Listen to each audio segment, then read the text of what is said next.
Après la sortie médiatique des habitants de Nterembas, l'indexant d'être le maître-cerveau de priver leur village de l'électricité, le maire de Simbandi, Balante Famara Kalbert Mané, a brisé le silence et s'érige en porte-à-faux avec les assertions avancées par ses accusateurs. C'est vraiment regrettable leur sortie parce qu'en réalité, je pense que ces gens-là ils sont animés par autre chose. Ils ne sont pas animés par les questions d'investissement, ils sont animés par autre chose. Et moi, aujourd'hui, je n'ai pas le temps de la politique. J'ai juste le temps de travail. J'ai des préoccupations ici pour mes populations. C'est ça que je suis en train de suivre. Et je ne vais pas suivre ces petits boys-là qui prennent les micros, là, parler n'importe comment, dire n'importe quoi. Bon, ce que je vais juste éclairer, il s'agit tout simplement d'un programme d'électrification, de plusieurs programmes d'électrification. D'abord, le premier programme concernait les villages de Nterembas et de Tchar. Et là, le maître d'œuvre, c'était l'ASER, l'Agence d'électrification rurale. Ensuite, les exécutants, c'est une entreprise qui est là qui doit exécuter les travaux. L'entreprise a exécuté les travaux, jusqu'à un certain niveau, il y a eu des difficultés. Les travaux étaient en arrêt. Mais entre-temps, le programme PUDC est né dans sa phase 1.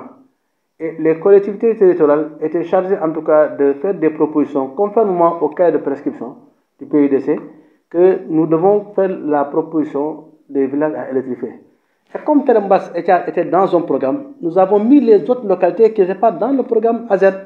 Nous les avons tous versés dans le programme PUDC. Maintenant, le programme est aux arrêts. Le PUDC est en train donc d'exécuter correctement. Les travaux sont finis, on doit faire la mise en service. Eux, ils disent que tant qu'on ne connecte pas leur village, le PUDC ne connecte pas le village, on ne va pas donc brancher les autres villages. Le courant n'ira pas dans les autres localités. J'ai dit que non. Le premier magistrat de Simbandi Balante de préciser. Le premier jour, on devait faire la mise en service. On ne savait pas qu'il y avait ce problème. Nous étions en Nterembas. L'équipe, la SADELEC, le PUDC, y compris moi-même, nous étions là-bas. Quand on est arrivé, on a trouvé du monde là-bas. Parce que généralement, quand on fait la mise en service, les populations sortent pour applaudir, pour faire le jambadon, pour montrer qu'ils sont contents. Ils étaient sortis. Ils n'étaient pas sortis pour venir combattre les gens de Nterembas parce qu'il y avait ceci et cela. Non. Comment vous pouvez dire aux villageois, venez, si ces gens n'acceptent pas, venez, vous allez vous battre, vous allez les battre dans le village. Mais quand même, ce monsieur-là, c'est un enseignant doit dire la vérité. Un enseignant ne doit pas mentir. Moi, je suis instructeur comme lui. Vous voyez comment, quand j'ai commencé à enseigner, il n'était même pas dans les classes. Mais un enseignant, c'est un modèle.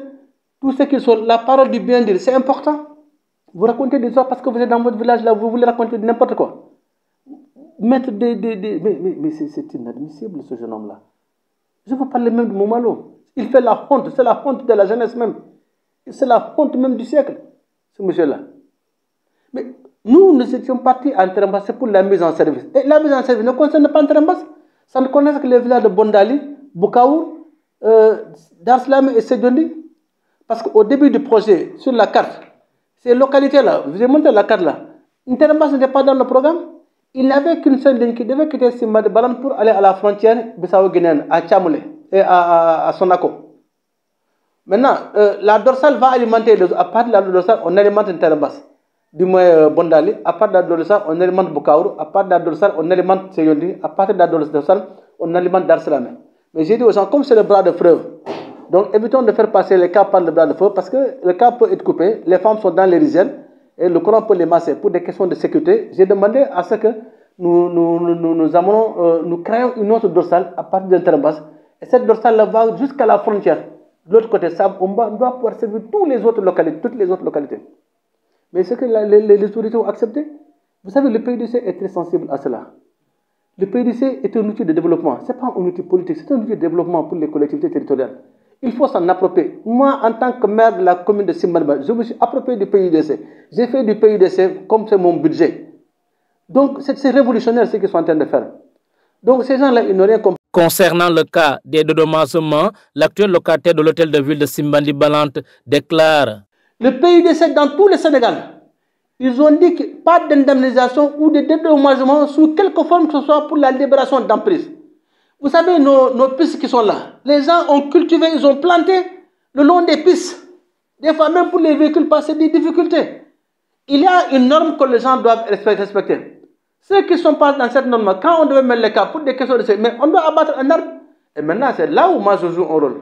Je fais une autorisation préalable à l'entreprise qui travaille là-bas. il va au niveau des géoforêts pour chercher les permis de coupe. Il martèle que dans cette affaire, ils ne vont pas se plier face à aucune intimidation. Ils sont partis pour la mise en service. Les populations étaient les jeunes, ils mettaient des pierres dans le trou là qu'on a creusé. Ils disent qu'on ne va pas faire l'implantation. Mais j'ai informé l'autorité pour lui dire que non, il nous faut la gendarmerie. Oui, le préfet a tout fait pour réquisitionner.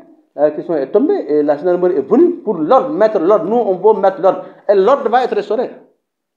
Ça, on ne va pas reculer. Hein. On va restaurer l'ordre. Il faut que les gens comprennent. Nous ne sommes pas dans un pays de désordre. Alors, mais toi, tu refuses comme ça pour rien, quoi. Tu as toutes les preuves. On a corrigé dans ton village. On vous a amené des poteaux. Les câbles sont en cours là. Et bientôt, les câbles vont arriver. Toi, tu n'étais pas dans ce programme-là. On t'a mis dans ce programme. Dans ce pays-là. Tu vas insulter les gens. Tu dis que les gens, c'est quoi? Ils ne veulent pas que votre village ait le courant. Mais raconte des histoires. Donc, je pense qu'ils doivent revenir à la raison. Et ce même gosse-là a fait des audios pour menacer le calife général du Balantakunda.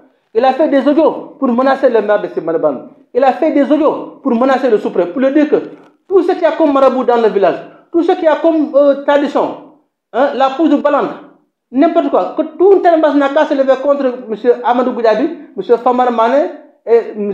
le Khalif général, son excellence Khalif général du Bandakuna.